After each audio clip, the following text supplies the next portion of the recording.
Hello there! Long before Will Smith became the biggest film star in the world, he was the star of a popular sitcom called The Fresh Prince of Bel-Air, a show that, while obviously being an excellent project of the 1990s, it has not actually aged and still remains a very funny show. But how did Will end up getting his own sitcom on NBC? Well, Smith was doing very well as a successful hip-hop artist with hits like Parents Just Don't Understand, but he later found himself seriously in debt, and so when NBC and executive producer Quincy Jones offered to give him his own sitcom, he jumped at the chance to not only sort out his taxes, but as a way to expand into acting. So for those of you who've never seen the series, here's the general premise. Now, this is a story about how his life got flip-turned upside down, and I'd like to take a minute, just sit right there. He'll tell you how he became the prince of a town called Bel-Air. In West Philadelphia, born and raised on the playground is where I spend most of my days. Chilling out, maxing, relaxing, on cooling on, shooting some b-ball outside of school. When a couple of guys who were up to no good started making trouble in my neighborhood. I got in one little fight and my mom got scared and said, "You're moving with your auntie and uncle in Bel-Air." I went for a cab and when it came near, the license plate said "Freshen it, it's ice in the mirror." If anything, I can say that this cab was rare, but I thought, man, forget it. Yo, home, Bel-Air. And that's pretty much what the show is about. Will Smith plays Will Smith, and the whole idea behind the series was having this upper-crust family dealing with this street-smart teenager who is completely opposite to their way of life. The center of the show is Will, who right from the first episode, he exudes the right charm and likability to the part, and best of all, he's absolutely hilarious. If I keep the bike, I'm a pimp.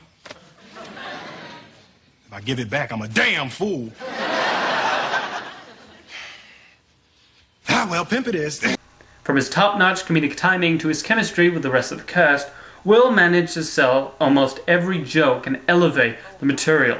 It also helped that he was a surprisingly multi-layered character. The writers could have easily made him a lazy stereotype, but they actually gave Will a purpose a lot of the time, and though he might not act the brightest at times, he is shown to be a very intelligent person who wants to do well in school. He also managed to develop from being a fish out of water to being one of the Bel-Air elite without losing his fun personality. Man, I thought a dip in the pool was gonna cool me off. I'm blazing about what Uncle Phil said to me. Oh, I'm sure when he called you a sophomoric cretin, it was just a figure of speech. Well, no, that didn't bother me. It's when he said I was just like Carlton. Yes, I can understand your concern. Sandwich? Yeah, sure. See, man, look, I know where I come from, man. I mean, I'm coming straight out of Philly, man, and I'm proud of that. Hey, could you put that on croissant for me? Certainly. Outside of Will, the funniest character on the series was his cousin Carlton Banks, as played by Alfonso Ribeiro. While a lot of jokes are centered around his height, even more are about how he is the complete opposite of Will, a shirt-stuffed, by-the-book individual who cares a little too much about his finances. You know if Uncle Phil's in a good mood, I'm trying to hit him up for $50 for the homecoming. Well, $50 is only going to cover the tickets. There's still the tux, the limousine, the pre-party party, the post-party party, and in your case, bail. However, like Will, while he is shown to be a smart person, he has his fair share of stupid moments too. Carlton's most well-known attribute is his dance, one of the funniest running gags of the series, which he frequently performs to Tom Jones music. In fact, he even shares a humorous scene with Jones, including his own take on his most famous song.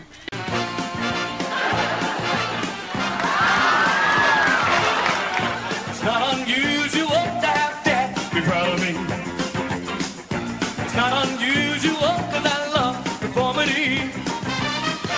When I see Dad hanging with Will instead of me, it's not unusual to see me cry. I wanna die. The other frequent butt of Will's jokes is his Uncle Phil, a lawyer and later a judge. Phil continues to tolerate Will's behavior, though he gets very frequently annoyed, and when he does get angry, you can also hear James Avery's voice for Shredder from Teenage Mutant Ninja Turtles. What do you boys think I should do? I don't know. Reward us for our honesty?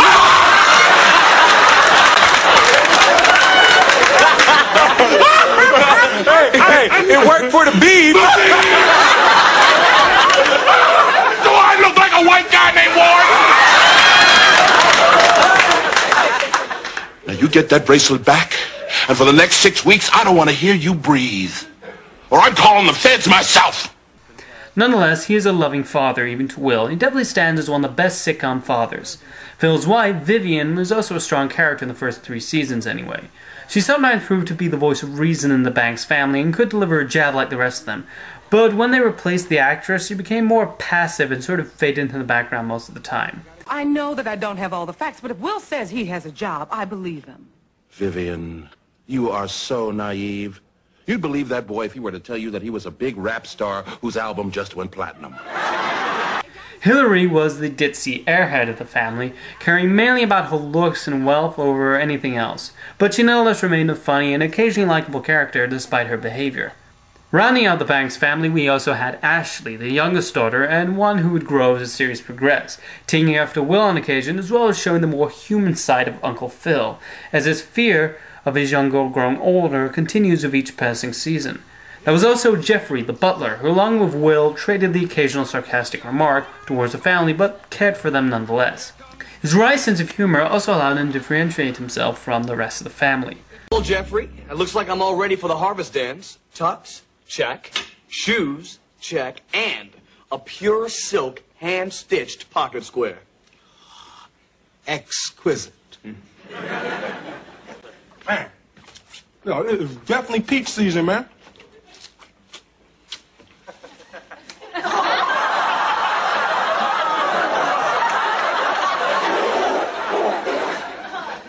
Well, that's disgusting.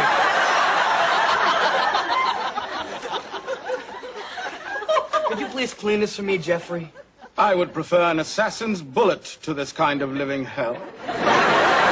Finally, there was Nicky, born at the end of Season 3, and had a sudden growth spurt in Season 5. He wasn't a bad character, but with his already established siblings taking the funniest lines, he wasn't given much to do. One character who also made the occasional appearance was Jazz, played by Will Smith's singing partner Jeffrey Towns. Mainly used as somebody other than Carlton for Will to play off of, he was a funny character, and his most hilarious moments simply consisted of him being thrown out of the house. Listen to the violins. Beautiful. The oboes will be coming next.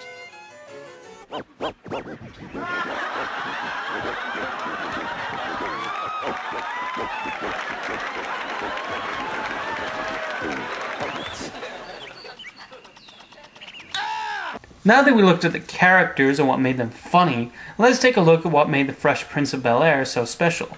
While other shows inserted serious messages into their episodes, most of them felt shoved in.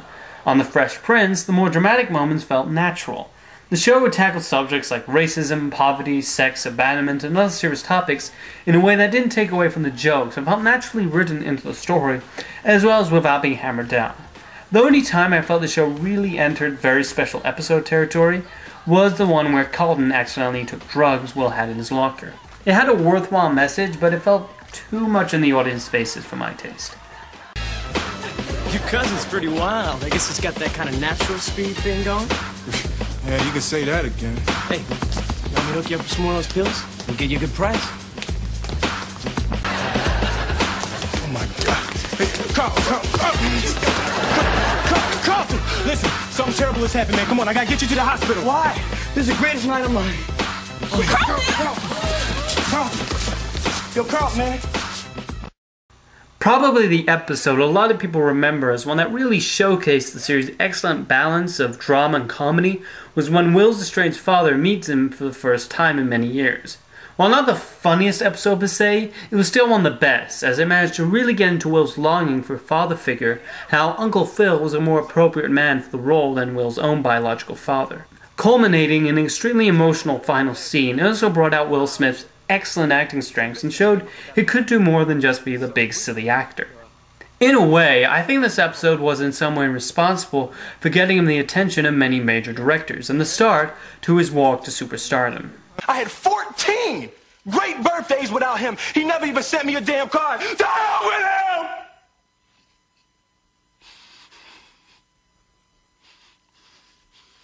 I ain't need him then and I don't need him now. Will. Now, you know what, Uncle Phil? I'm gonna get through college without him, I'm gonna get a great job without him. I'm gonna marry me a beautiful honey, and I'm gonna have me a whole bunch of kids. I'm gonna be a better father than he ever was. And I sure as hell don't need him for that, because ain't a damn thing he could ever teach me about how to love my kids.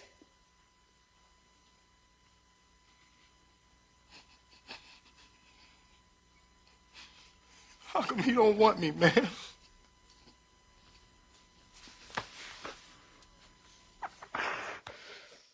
But let's get back to a really funny bit. See you on TV. Have a good show. Thank you.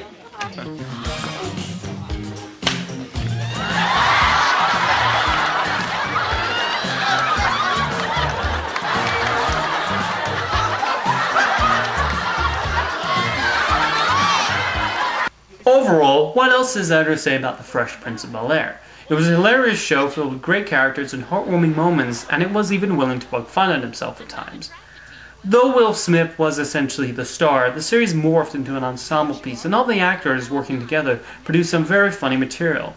The humor was also universal enough to appeal to multiple generations, and while it was essentially a family show, it was not afraid of tackling more adult subjects. Still, it's no surprise the series was a success, especially on syndication, which actually helped in NBC ordering 2 more seasons of the show. I'm going to be on you like a shadow. Shadow? Uncle Phil, with you, it'd be more like an eclipse, wouldn't it?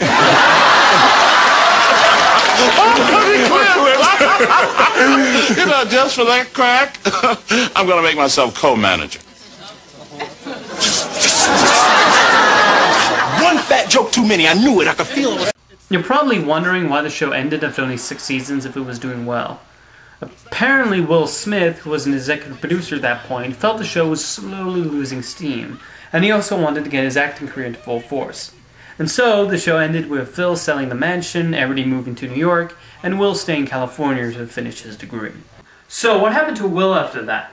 Well, Independence Day, followed by Men in Black and Ali, and pretty much making the 4th of July weekend his own. But we'll just forget about Wild Wild West, because he even wants to forget that he ever made that one. And now he seems to have passed on his success to the next generation of the Little Smiths, as shown by the massive success of The Karate Kid. That was proof enough that Smith has blockbuster genes of some sort. Moving on, I actually would like to see a one-off holiday special and see what the family's been up to. Carlton is probably in the Obama administration, and Ashley is probably in a modeling career, much to Uncle Phil's shock. But what of Will? That's what I want to know. That said, Will is probably planning a remake with Jaden Smith taking on the role. Don't deny it, Mr. Smith. I know that's running through your mind. In conclusion, if you have never watched The Fresh Prince of Bel-Air, you should seriously watch it, because it really is a timeless sitcom. See you next time. So what happened to Will after that? Well, Independence Day, followed by Men in Black and Ali, and pretty much making the 4th of July weekend his own. But we'll just forget about Wild Wild West, because even he wants to forget that one was ever made. I screwed up that one. So what happened to Will after that? Well, Independence Day, followed by Men in Black and Ali, and pretty much making the 4th of July weekend his own.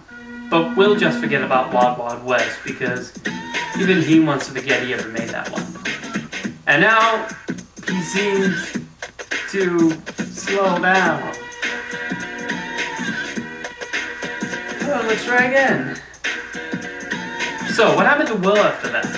Well, Independence Day, followed by Men in Black and Ali, and pretty much making the 4th of July weekend his own. But we'll just forget about Wild Wild West, because he even wants to forget he ever made that. And now he seems, God, why can I, every time I get to that point, I just, Take 25.